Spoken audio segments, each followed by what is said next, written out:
এবার রেফারির লাথিতে নকআউট হয়ে গেলেন কোচ। ফুটবল ইতিহাসে দেখা গেল সবচেয়ে বিতর্কিত মুহূর্ত। ফুটবলে উত্তেজনা নতুন কিছু নয়, তবে যখন রেফারি নিজেই একজন কোচিং স্টাফকে লাথি মারেন তখন সেটি সত্যিই অবিশ্বাস্য।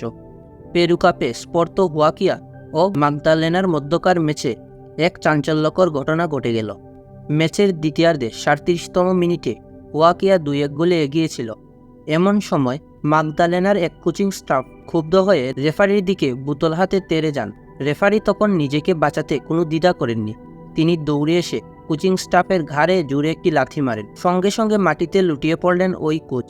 মাঠে উপস্থিত সবাই হতবাক হয়ে গেল। মুহূর্তের মধ্যে পরিস্থিতি উত্তপ্ত হয়ে ওঠে।